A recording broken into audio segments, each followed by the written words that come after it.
प्यारे बच्चों, लक्ष्य कोचिंग के इस YouTube चैनल में आपका स्वागत है। आप लोग सामान्य विज्ञान की क्लास की, जनरल साइंस की क्लास की डिमांड कर रहे थे, तो आज से हम लोग सामान्य विज्ञान की क्लासेस शुरू कर रहे हैं और यह क्लास लेंगे इस पूर्वांचल के साइंस के दिग्गज विद्वान पुरुषोत्तम सर, जो एमटेक है और साइंस के बेहद ही आसान शैली में, रोचक शैली में साइंस पढ़ाते हैं। ये यहाँ के इस पूर्वांचल के माने जाने साइंस के टीचर हैं। तो आज आप लोग का क्लास पुरुषोत्तम सर के द्वारा शुरू होने जा रहा है। धन्यवाद। आइए दोस्तों, आप लोगों का स्वागत है। मैं आपको जनरल साइंस पढ़ाऊंगा। जहाँ तक आप जानते हैं कि सभी कंपटीशन में यूपीएससी से लेकर के चपरासी तक के जितने भी वैकेंसी हैं, चाहे जो भी बोर्ड है, सब में देखा जाए तो जनरल साइंस का एक बहुत बड़ा रोल है जो जीएस पोर्शन में आता है। और जीएस पोर्शन में देखा जाए तो बदलते हुए टेक्नोलॉजी में इसका महत्व बढ़ता जा रहा है। इसी को देखते हुए साइंस की बेसिक चीजों को समझना बहुत जरूरी हो जाता है और ये बहुत आसान ही भाषा में इसको समझा जा सकता है। एक एक क्वेश्चन को रटने की जरूरत नहीं पड़ेगी, आप लोगों को हर चीज को बारीकी से समझाया जा सकता है, आसानी से ये चीज समझ में आएगी आपको। तो चलिए हम आज शुरू करते हैं। पहली ही टॉपिक की अगर हम बात करते हैं, साइंस क्या है। साइंस इज विज्ञान। साइंस क्या है, विज्ञान क्या है, तो ये वर्ड ही काफी है। आपको पूरे साइंस के बारे में एक डिफिनीशन तरीके से समझाया जा सकता है कि साइंस क्या है। अगर ये सवाल आपके सामने आ जाता है, व्हाट इज साइंस, साइंस क्या है, तो इसके बारे में आप अच्छे से समझ सकते हैं कि प्रकृति में, या पृथ्वी हो, ब्रह्मांड हो, कोई भी ग्रह हो, प्लेनेट हो जिसे कहा जाता है, कहीं भी अगर कोई परिवर्तन हो रहा है, कोई नई चीज बन रही है, बिगड़ रही है, कुछ नई चीज देखने के लिए मिल रही है, या उसमें जो भी चीजें यूज हो रही हैं, उन सब में कहीं न कहीं साइंस वर्ड जुड़ा हुआ है और साइंस से ही वो चीजें बनी हुई है। हमारे जीवन शैली को पूरा टोटल बदल के रख दिया है, उसी को हम साइंस कहते हैं। तो साइंस की अगर डिफिनीशन की बात करें तो हम सबसे पहले बात करेंगे कि प्रकृति में होने वाली घटनाएं जो भी हो रही हैं, उन घटनाओं का डिटेल स्टडी करना, अध्ययन करना ही साइंस कहलाता है। अर्थात हम ये आसानी से समझ सकते हैं कि जो भी हमको दिखाई दे रहा है, उसमें जो भी परिवर्तन हो रहे हैं, उसी को हम साइंस कहते हैं। सपोज करिए सूर्य सुबह उग रहा है, शाम को डूब रहा है 12 घंटे बाद, तो ये भी एक परिवर्तन ही हो रहा है जो पृथ्वी के घूर्णन के कारण होता है। अपने अक्ष के परितः 24 घंटे में रोटेट करती है, उसी के कारण ये चीजें बनती रहती हैं। मतलब परिवर्तन हो रहा है, कुछ न कुछ मोशन हो रहा है, कहीं न कहीं कोई नई चीज बन रही है, बिगड़ रही है, उसको हम साइंस कहते हैं। तो अगर बहुत सिंपल भाषा में इसको समझना है तो 3 कैटेगरी में से समझा जा सकता है कि पूरे ब्रह्मांड में 3 चेंज होता है। एक होता है फिजिकल चेंज, फिजिकल चेंज जिसे हम कहते हैं भौतिक परिवर्तन। भौतिक परिवर्तन, भौतिक परिवर्तन। अगर पहली चीज देखा जाए तो पूरे ब्रह्मांड में एक सबसे बड़ा चेंज हो रहा है, हमेशा होता रहता है, हर मिनट हर सेकंड होता रहेगा जब तक ये पृथ्वी रहे न रहे, जब तक ये यूनिवर्स की बात होती रहेगी। ये सारी चीजों में अगर ये देखेंगे तो फिजिकल चेंज होता रहेगा। तो ये जो फिजिकल चेंज है वो क्या है, तो प्रकृति में होने वाला ऐसा परिवर्तन जो एक बार होने के बाद पुनः उसको अपनी प्रारंभिक अवस्था में लाया जा सके, ऐसे परिवर्तन को हम फिजिकल चेंज कहते हैं या भौतिक परिवर्तन कहते हैं। अब इसको बारीकी से समझना होगा कि कहां कहां किस किस चीजों में पूरे पृथ्वी पर या ब्रह्मांड में भौतिक परिवर्तन हो रहा है। तो सबसे पहली अगर बात की जाए तो हम देख रहे हैं कि कोई नया चीज न बने, जैसे सूर्य की प्रकाश का आना, कोई नया चीज तो है नहीं, डेली सुबह आएगा, शाम को चला जाएगा, सुबह आएगा, शाम को चला जाएगा। तो ये परिवर्तन हमेशा होता रहता है। इस परिवर्तन को हम कह सकते हैं कि एक प्रकार का फिजिकल चेंज है। ऐसा नहीं वो रुक जा रहा है या कोई नई चीज बना दे रहा है, कोई नई चीज आ रही है, तो हम कहेंगे ये भौतिक परिवर्तन हो रहा है।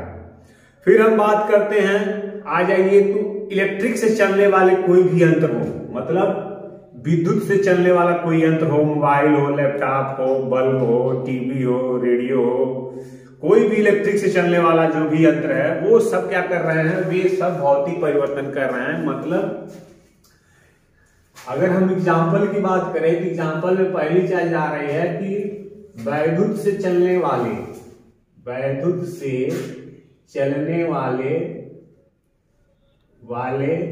यंत्र, मतलब इलेक्ट्रिसिटी से, विद्युत से अगर दुनिया में कोई भी चीज चल रहा है, मैंने कहा ना आपको मोबाइल, लैपटॉप, टीवी, जो भी चीजें हैं जो विद्युत से चलती हैं, मोटर गाड़ी जो इलेक्ट्रिसिटी से चल रही हैं, उन्हें हम कहेंगे ये सब भौतिक परिवर्तन कर रहे हैं। आज बल्ब अभी जला दीजिए तो वो जले रहेगा, फिर बुझा दीजिए, ऑफ कर दीजिए तो वो बुझ जाएगा।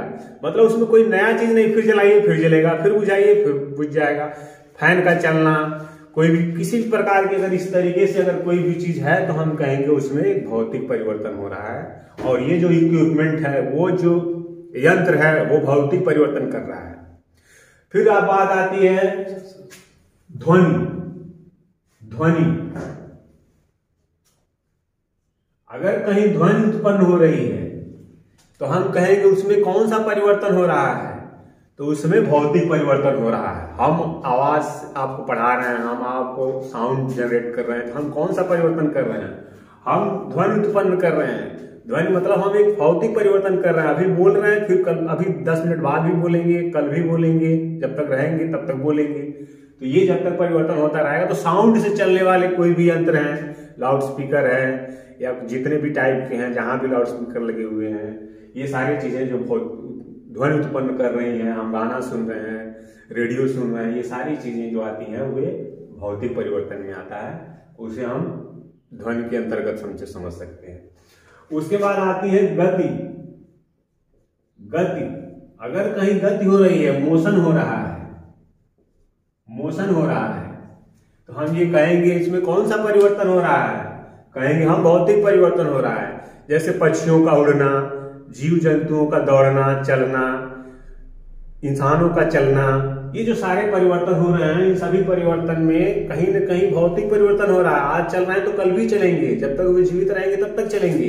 तो ये सारे परिवर्तन, जहां गतियों की बात आ जाती है, गैस की गति हो रही है, पानी गति कर रही है, बह रही है, नदी बह रही है, कहीं भी अगर कोई चीज हवा बह रही है, तो ये सब गति की जहां बात करेंगे, किसी भी प्रकार की गति की बात करेंगे, वहां हम बात करेंगे उसमें भौतिक परिवर्तन हो रहा है। ऐसा नहीं कि आज हवा चल रही है तो कल नहीं चलेगी। तो ये आपको समझना होगा कि कहीं भी अगर गति हो रही है तो वो सारी जो गतियां होंगी वो भौतिक परिवर्तन के अंतर्गत आ जाएंगी। तो ये सारी चीजें हैं। उसके बाद आ जाता है प्रकाश, लाइट। अगर हम प्रकाश की बात करें तो यहां भी अच्छे से समझ सकते हैं। तो प्रकाश उत्पन्न करने वाली जो भी चीजें, जो प्रकाश का चलना, प्रकाश का दिखना, ये जो सारे परिवर्तन हो रहे हैं, ये सब प्रकाश के जितने भी गुण होते हैं, जो भी आपने फिजिक्स में पढ़ा होगा, 10th में पढ़ा होगा, भौतिक विज्ञान में पढ़ा होगा, 12th में पढ़ा होगा, आने वाले ग्रेजुएशन में पढ़े होंगे आप अगर साइंस के स्टूडेंट रहे होंगे। तो ये देखेंगे कि लाइट, जहां भी हम लाइट की बात करते हैं, उनके गुणों की बात करते हैं, उनमें होने वाले परिवर्तन की बात करते हैं, तो ये सारे जो परिवर्तन होंगे वो भौतिक परिवर्तन होगा, उसे हम फिजिकल चेंज कहेंगे। फिर आ जाइए चुंबक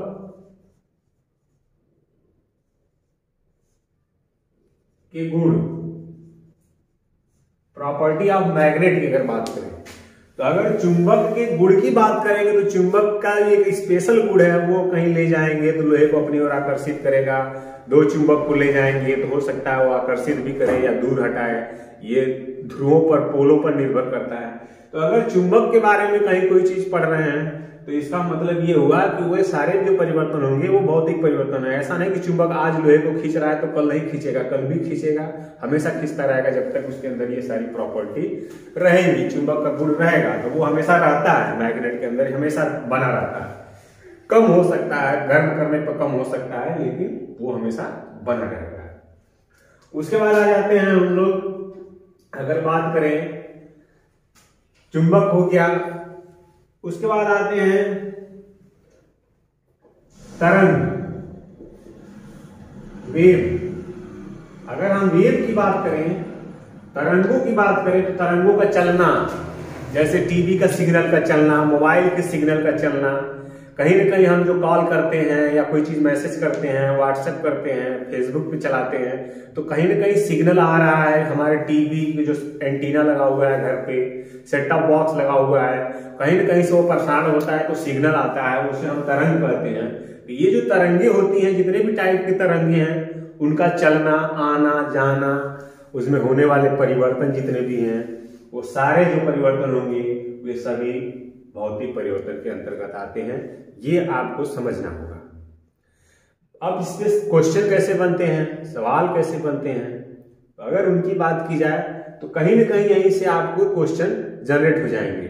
और कैसे जनरेट होंगे, जैसे कह दिया जाए बल्ब का जलना बुझना क्या है, तो हम कहेंगे एक भौतिक परिवर्तन है। आपसे पूछ दिया जाए मोबाइल में कह दिया जाए न्यूज का चलना क्या है, तो कहेंगे ये भौतिक परिवर्तन है। मोबाइल में वीडियो, ऑडियो, कोई भी चीज आप बोल रहे हैं, सुन रहे हैं, रिसीव कर रहे हैं, कॉल कर रहे हैं, ये सारे जो परिवर्तन होंगे वो सब भौतिक परिवर्तन होंगे। यहाँ से छोटे छोटे क्वेश्चन आपसे बना दिए जाते हैं। शेर का दौड़ना, हाथी का चलना, ये सब क्या है, कहेंगे भौतिक परिवर्तन है।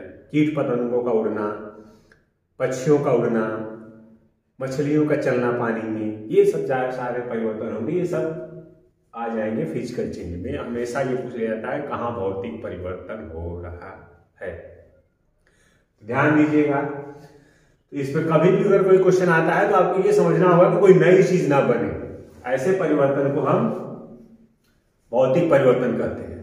और इन चीजों का अध्ययन जहां हम करते हैं उसे हम भौतिक विज्ञान कहते हैं। इन चीजों का जहां अध्ययन करते हैं उसे हम भौतिक विज्ञान कहते हैं, फिजिक्स कहते हैं।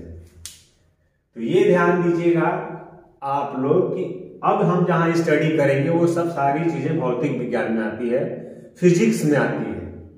वहां हम केवल भौतिक परिवर्तन की बात करते हैं। तो अब तक जो भी फिजिक्स में आपने पढ़ा है वो सारी चीजें भौतिक परिवर्तन ही पढ़ा था। तो आइए आगे बढ़ते हैं। और ये भी माना जाता है कि भौतिक विज्ञान के जनक कौन है, किनको फादर ऑफ फिजिक्स कहा जाता है। तो अगर ये बात आपसे कभी पूछ ली जाती है, पेपर में पूछा भी गया है, तो आप न्यूटन दीजिए जवाब। न्यूटन जो है वो फादर ऑफ फिजिक्स हैं, मतलब फिजिक्स के जनक कहे जाते हैं। भौतिक विज्ञान के जनक कौन है, तो न्यूटन है। न्यूटन को भौतिक विज्ञान का जनक कहा जाता है, फादर ऑफ फिजिक्स कहा जाता है। ये भी क्वेश्चन बार बार आपसे पूछ लिए जाते हैं, ये ध्यान में रखे रहिएगा। चलिए आगे बढ़ते हैं।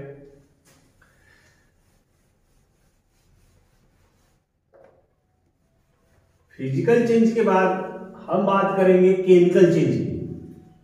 केमिकल चेंज क्या है, रासायनिक परिवर्तन क्या है, तो वो आपको रसायन विज्ञान के अंतर्गत लेकर के जाएगा।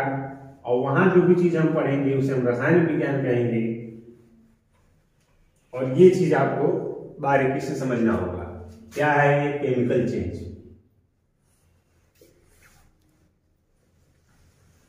केमिकल चेंज, रासायनिक परिवर्तन, रासायनिक परिवर्तन। अब आ जाइए, देखिए ब्रह्मांड में एक दूसरा जो चेंज होता है वो केमिकल चेंज होता है। अब ये केमिकल चेंज क्या है, तो ऐसा ब्रह्मांड में ऐसा कोई परिवर्तन हो रहा हो जिसे एक नई चीज बन रही हो, दो या दो से अधिक चीजें मिलकर के एक नए चीज का निर्माण कर रहे हो और उसे उनके प्रारंभिक अवस्था में न लाया जा सके, मतलब वो पुनः अपनी ओरिजिनल स्टेज में ना आए, तो उसे हम कहते हैं केमिकल चेंज हो रहा है वहां। और इनका जो अध्ययन करते हैं उसे हम केमिस्ट्री कहते हैं या रसायन विज्ञान कहते हैं। इसके जो जनक होते हैं वो लेवेसिये को माना जाता है, लेवासिये। तो ये ध्यान में रखे रहिएगा। अब बात करते हैं केमिकल चेंज कहां हो रहा है। तो केमिकल चेंज का मतलब हो रहा है कि ज्यादातर देखा जाए अपक्रियाएं जहां होती हैं, अपक्रिया, रिएक्शन, दो या दो से अधिक चीजें मिलकर के एक नई चीज बनाती है, वो सारी चीजें कहेंगे वहां केमिकल चेंज हो रहा है। जैसे पेड़ ले लीजिए, पेड़ जितने भी हैं, पेड़ों का बढ़ना, पत्तियों का ज्यादा होना, ये कहीं न कहीं कोई न कोई चेंज हो रहा है, इनके अंदर केमिकल चेंज हो रहा है। एक छोटा सा पौधा बड़ा हो जा रहा है, एक पेड़ बन जा रहा है, एक छोटा सा बच्चा बड़ा हो जा रहा है, इसका मतलब उसके अंदर केमिकल चेंज हो रहे हैं। वो केमिकल धीरे धीरे जुड़ रहा है और वो बड़ा हो रहा है। तो ये सब सारे केमिकल चेंज के आ जाएंगे। फिर जो अभी आपने रिएक्शन पढ़ा है, पानी का बनना, पानी का बनना मतलब H2 + O2 = H2O, तो कहेंगे ये सब सारी चीजें हैं वो जुड़ करके पानी बना हुआ है। तो 2 एलिमेंट से जुड़ करके बना हुआ है। सल्फ्यूरिक एसिड, अम्ल जितने भी हैं, क्षार जितने भी हैं, ये सब कहीं ना कहीं केमिकल चेंज हुए हैं। तो पृथ्वी पर जो भी चीजें पाई जाती हैं उसके सबके अंदर केमिकल चेंज है। प्लास्टिक अलग, उनमें केमिकल चेंज है। जो भी चीजें हैं जैसे पेट्रोल, डीजल, केरोसिन ऑयल या फल, जितने भी टाइप के फल हैं उसमें कहीं ना कहीं अलग अलग केमिकल से मिलकर के वो बना हुआ है। और सारे जीव जंतु, पक्षी की शरीर भी अलग अलग केमिकलों से मिलकर के बनी हुई है। और उनमें होने वाला परिवर्तन जो होता है, वो जो खाते हैं वो भी केमिकल खाते हैं, तो वो भी शरीर में जाने के बाद जो भी परिवर्तन होता है वो केमिकल परिवर्तन होता है। अर्थात ये माना जा सकता है कि जो भी जीव जंतु, पेड़ पौधे हैं वे सब केमिकल से मिलकर बने हैं। उनके अंदर केमिकल चेंज होता रहता है और धीरे धीरे इसीलिए उनके परिवर्तन आता है। छोटे से बड़े हो जाते हैं, पौधे भी बड़े हो जाते हैं, जीव जंतु भी बड़े हो जाते हैं। इन सारे परिवर्तन को हम रासायनिक परिवर्तन कहते हैं, केमिकल चेंज करते हैं। तो केमिकल चेंज, ये बात समझ में आए। अगर एग्जाम्पल देखा जाए इसका, अगर एग्जाम्पल देखा जाए तो सभी जीव जंतु जितने भी हैं, सभी खाद्य पदार्थ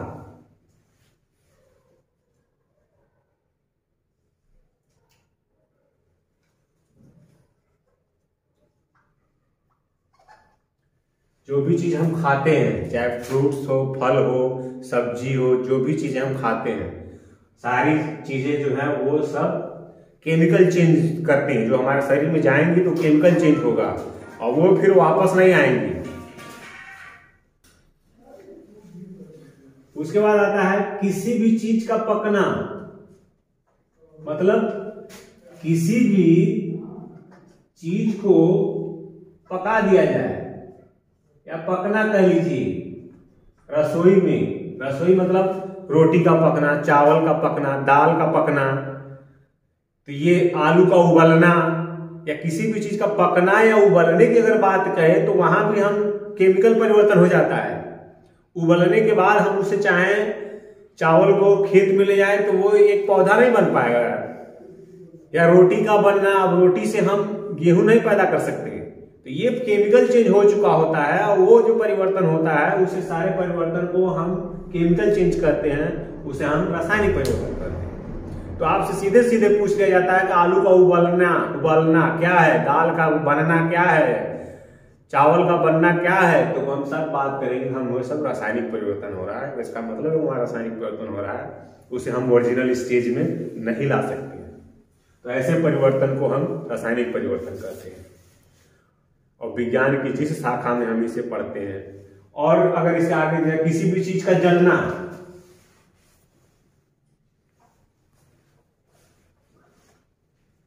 किसी भी चीज का जलना, अर्थात अगर पेट्रोल जला दिए, डीजल जला दिए, लकड़ी जला दिए, कोयला जला दिए या कोई भी चीज अगर हम जला देते हैं, जीव जंतु को भी अगर जला देते हैं तो उनके अंदर जो परिवर्तन होता है वो रासायनिक परिवर्तन हो चुका होता है। जलने के बाद वो रासायनिक परिवर्तन हो जाएगा और उसे अपने ओरिजिनल स्टेज में वापस नहीं लाया जा सकता है। ब्रह्मांड से वो वापस नहीं लाया जा सकता, उसको हम ला देंगे।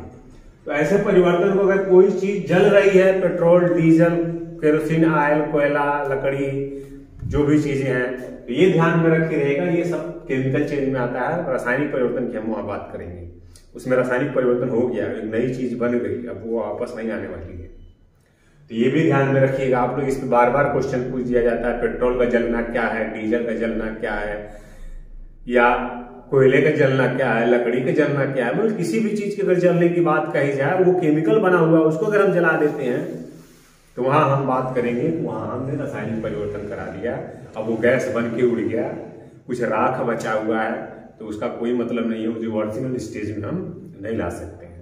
तो ये ध्यान में रखिएगा, कहाँ भी जहां भी जलने की बात होगी वहां ऊर्जा परिवर्तन हो जाता है, केमिकल परिवर्तन हो जाता है, जिसकी वजह से उसे ओरिजिनल स्टेज में नहीं लाया जा सकता है। तो ये कुछ खास चीजें रही हैं जो केमिकल चेंज के बारे में आपको बता दिया गया है, ये ध्यान रखे रहिएगा। लेकिन यहां भी एक क्वेश्चन बन जाता है कि मोमबत्ती का जलना क्या है। ये जो कैंडल होता है, कैंडल, मोमबत्ती का जलना क्या है? तो वो भौतिक और रासायनिक दोनों परिवर्तन है, क्योंकि कुछ तो जल जाता है लेकिन कुछ रेजिड्यू बच जाता है। रेजिड्यू का मतलब कुछ अवशेष बच जाता है, फिर उसे प्रारंभिक रूप में हम बना देते हैं, एक नया कैंडल बना देते हैं। तो इसका मतलब ये हो गया कि मोमबत्ती का जो जलना है वो रासायनिक और भौतिक दोनों प्रकार का परिवर्तन है। ये बार बार आपके पेपर में पूछ लिया जाता है, ये ध्यान में रखे रहेगा। लेकिन अगर कहीं कह दिया जाए आहट का जलना, दिए का जलना, ठीक है, तो ये सब ध्यान में रखे रहेगा। ये सब केमिकल परिवर्तन में आएगा, रासायनिक परिवर्तन में आएगा। जहां कुछ बच नहीं रहा है, वो जल के उड़ गया, वो परिवर्तन हो गया, वो वापस नहीं आएगा। इसीलिए कहा जाता है कि पृथ्वी पर जितने भी डीजल है, पेट्रोल है, केरोसिन ऑयल है, एक दिन खत्म हो जाएगा। कभी न कभी उसको खत्म होना है, क्योंकि हम निकाल रहे हैं, अब नया तो बन नहीं रहा है, सब जला दे रहे हैं, सब में केमिकल परिवर्तन कर दे रहे हैं। अब वो वापस तो बन नहीं पाएगा नया डीजल। उसको बनने के लिए नया डीजल, पेट्रोल अब पृथ्वी में ही परिवर्तन होगा, तभी वो पृथ्वी के अंदर बनेगा। फिर नए सिरे से पृथ्वी का निर्माण होगा, तभी ऐसा संभव है। इसलिए हम लोग आने वाले फ्यूचर में भाग रहे हैं, बैटरी सिस्टम पे भाग रहे हैं, सोलर सिस्टम पे भाग रहे हैं, पवन ऊर्जा पे भाग रहे हैं। पवन ऊर्जा मतलब विंड एनर्जी की तरफ भाग रहे हैं। तो ये बहुत ही इंटरेस्टेड चीजें हैं। जब एनर्जी पार्ट शुरू होगा तो वहां हम आपको इस बारे में डिस्कस करेंगे कि क्या है रोल फ्यूचर में और क्या है चैलेंजेस फ्यूचर के। तो आने वाले समय में जो केमिकल चेंज है उसको ज्यादातर अगर देखा जाए पेट्रोल डीजल के टर्म में, तो उस पर कंट्रोल करने की बात कही जाती है कि उसको कम से कम यूज किया जाए और ज्यादा से ज्यादा हम यूज करें अपने रेन्यूएबल एनर्जी को, जो हम नया बना रहे हैं। ये ध्यान दीजिएगा। अब हमने कहा कि जहां भी केमिकल चेंज होगा उसका जहां अध्ययन करेंगे उसी को केमिस्ट्री कहते हैं, उसी को रसायन विज्ञान कहते हैं, उसी को हम क्या कहते हैं? केमिस्ट्री कहते हैं। केमिस्ट्री कहते हैं या रसायन विज्ञान कहते हैं।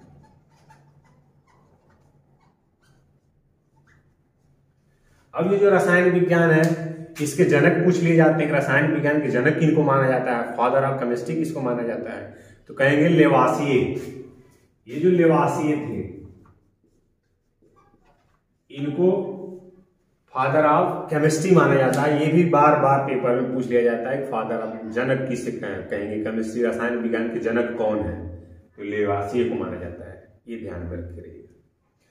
फिर एक थर्ड टर्म आता है, 3 तरीके के परिवर्तन की बात मैंने कही थी कि फिजिकल चेंज, केमिकल चेंज और बायोलॉजिकल चेंज।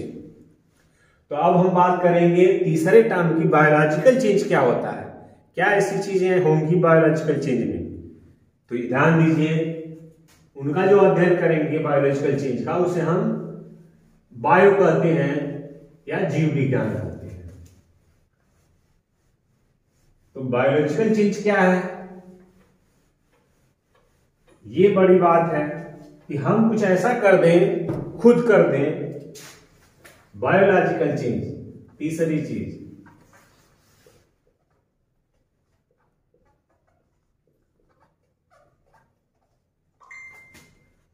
जैविक परिवर्तन।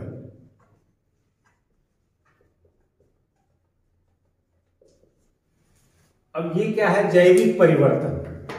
अब हम जीवों की बात करेंगे, पेड़ पौधों की बात करेंगे, जो अपना भोजन स्वयं बनाते हैं और खाते हैं, या किसी दूसरे परजीवी पर निर्भर हैं, मतलब भोजन करते हैं, चल सकते हैं, बोल सकते हैं, आवाज निकाल सकते हैं, बच्चे पैदा कर सकते हैं, अंडे दे सकते हैं। ऐसे हम जीव जंतुओं की बात करेंगे। तो अगर बायोलॉजिकल चेंज की बात करें तो ज्यादातर अगर ये चीज समझेंगे, कुछ ऐसा परिवर्तन हो जाए कि पूरा जीन ही बदल जाए, मतलब एक जेनेटिक परिवर्तन हो जाए और उपयोग जो हो उसका सेम टू सेम प्राकृतिक तौर पे हो। प्रकृति मतलब जो नेचर ने दिया है, हवा, पानी, केमिकल जो प्रकृति ने बनाया है, जितनी भी चीजें पृथ्वी पर पाई जाती हैं, और किसी ग्रह पे तो अभी तक खोज नहीं हुआ है कि ऐसे जीव जंतु पाए जाते हो, पेड़ पौधे पाए जाते हो, तो ऐसा तो कुछ है नहीं अभी तक। इतने ग्रह, इतने प्लेनेट लाखों करोड़ों खोज चुके हैं हम लोग, लेकिन कहीं ऐसी चीजें नहीं मिली है जो पृथ्वी पर, हमारे अर्थ पर जो है। तो अर्थ पर वो चीजें जो जेनेटिक परिवर्तन कर दें, जैसे पेड़ पौधों में आज के डेट में जरा देखिए, ध्यान देंगे, जितनी भी चीजें हम लोग अपने खेत में नए बीज या नए फसल की शुरुआत करते हैं, तो उसमें हम एक जैविक परिवर्तन कर करके उस बीज को लाते हैं, और वो बीज को हम संकरित बीज कहा जाता है, संकरण कर देते हैं। तो जो संकरित बीज हैं, गेहूं, चावल, मक्का, गन्ना, जो भी चीजें हैं, उनको आप देखिए, अगर संकरित नहीं बोएंगे, नहीं अगर वो संकरित रहेगा तो वो उपजाऊ नहीं होगा, वो ज्यादा सही समय से सही उपज नहीं देगा। तो ऐसे परिवर्तन हम करके लाते हैं, उन परिवर्तन को हम बायोलॉजिकल चेंज करते हैं। हमने उसके अंदर कोई बायोलॉजिकल चेंज कर दिया, उनके जीन को बदल दिया। फिर बात आती है आम की, ले लीजिए, प्रकृति ने बनाया था कि आम का पौधा बहुत बड़ा होगा तो फल देगा, लेकिन अभी वर्तमान स्थिति में क्या है, एक गमले में आम का पौधा लगा दे रहे हैं, वो भी फल दे रहा है। तो हमने क्या किया, संकरण कर दिया उसमें। हमने उसके जो प्रकृति के नियम थे उसमें हमने बायोलॉजिकल चेंज कर दिया, एक नया चेंज कर दिया। पौधा वही है, फल वही देगा, लेकिन समय से पहले देगा, बहुत छोटा होगा तभी फल देगा। तो हमने जितने भी गमले में पौधे, बड़े बड़े पौधों का संकरण किया है, बायोलॉजिकल चेंज कराए हैं हमने, वो जो नए नए पौधे तैयार हुए हैं, ये जो मनुष्यों ने कराया है या प्राकृतिक तौर पे होता है, इन सारे परिवर्तन को हम बायोलॉजिकल परिवर्तन कहेंगे।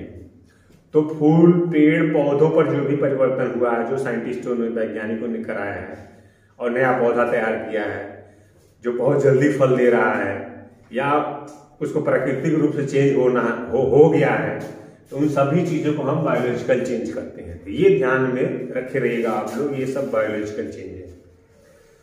उसके बाद आती है कि हम लैब में, देखिए, लैब में हम मुर्गी पैदा कर रहे हैं, मुर्गी के अंडे से, और लैब में बहुत बहुत चीजें, जीव जंतुओं को पैदा कर रहे हैं। तो ये जो चीजें हम लैब में रह करके करा रहे हैं, या कृत्रिम फेफड़े लगा रहे हैं, हृदय लगा रहे हैं, तो ये सारी जो हम परिवर्तन कर रहे हैं, ये सारे परिवर्तन होंगे हमने बायोलॉजिकल परिवर्तन, मतलब बायो के सिस्टम को हमने कहीं ना कहीं जैविक परिवर्तन किया, कुछ न कुछ परिवर्तन हुआ है जिसकी वजह से वो सुचारू रूप से चल रहा है।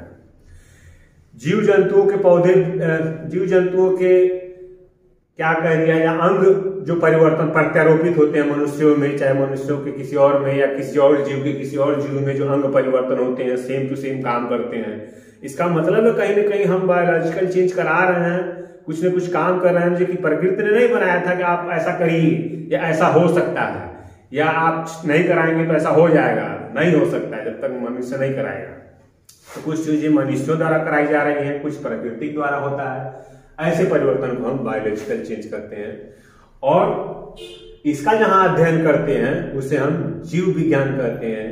तो जीव विज्ञान के अंतर्गत जो भी आप पढ़ेंगे वो सब जैविक बायोलॉजिकल चेंज की बात करेंगे, जैविक परिवर्तन की बात करेंगे। तो ये ध्यान में रख करिएगा, चाहे जूलॉजी हो चाहे बॉटनी हो, तो ये आपके लिए बहुत ही उपयोगी रहा है।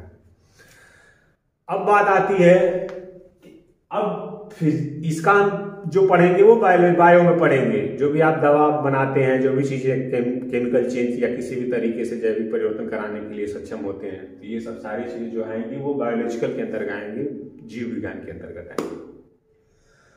तो इतनी चीजें, ये जो 3 टॉपिक रहे आपके, ये 3 टॉपिक आपको ये समझा देते हैं कि जितने भी चेंज होंगे बायो में क्या होंगे, बायो में क्या पढ़ना है, केमिस्ट्री में क्या चेंज हो रहे हैं, केमिस्ट्री में क्या पढ़ना है, फिजिक्स में क्या चेंज हो रहे हैं, फिजिकल चेंज जो भी हो रहा है उसमें जो पढ़ना है। तो हमने मोटे तौर पे आपको एक पूरे पृथ्वी के बारे में ये समझाया कि कहाँ क्या क्या चेंजेज होंगे, हमको पढ़ना क्या है और सवाल कैसे बनेंगे।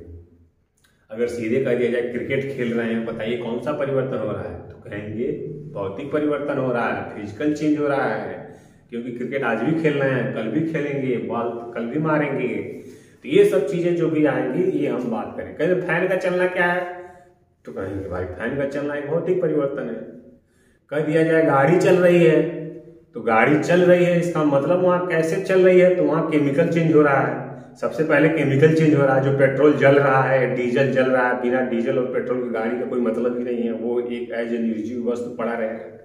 लेकिन जो ही उसमें पेट्रोल डाल देंगे, डीजल डाल देंगे, स्टार्ट करेंगे, जलेगा, फिर उसमें से जो भी ऊर्जा निकलेगी वो भौतिक परिवर्तन कराएगी, आपको गति प्रदान करेगी, इंजन चलेगा। तो चलने उलने की बात जहाँ भी होगी, मोशन की बात जहाँ होगी, वहाँ तो भौतिक परिवर्तन होगा। लेकिन स्टार्ट कौन कर रहा है? तो केमिकल चल रहा है। तो केमिकल, सबसे पहले केमिकल एनर्जी चेंज होती है फिजिकल एनर्जी में। तो ये ध्यान रखिएगा। तो इसी तरीके से आपको हर चीज समझना होगा। बल्ब का जलना बुझना, ट्यूबलाइट का जलना बुझना, मोबाइल का चार्ज होना, डिस्चार्ज होना, ये सब जो भी चार्ज होना, डिस्चार्ज होने की बात करेंगे, कहीं भी लैपटॉप, मोबाइल या किसी भी डिवाइस की बात करेंगे तो वो सारी चीजें आ जाती हैं फिजिकल चेंज में, भौतिक परिवर्तन में। उसको हम भौतिकी में पढ़ते हैं, फिजिक्स में पढ़ते हैं। तो मैं आशा करता हूं कि ये टॉपिक आपको समझ में आया होगा। और ये मेन टॉपिक थे जो हमने आज आपको डिस्कस किए, physical change, chemical change, physics, chemistry, bio. तो इन सब सारी चीज़ों को बारीकी से समझिएगा। इस पे एक क्वेश्चन बनना तय है, कहीं ना कहीं से कोई चीज़ उठा दी जाएगी आपसे और पूछ लिया जाएगा, बताइए इसमें कौन सा चेंज हो रहा है। तो ये ध्यान में रखिएगा। तो मैं आशा करता हूँ कि आपको समझ में आया होगा ये क्लास आज का।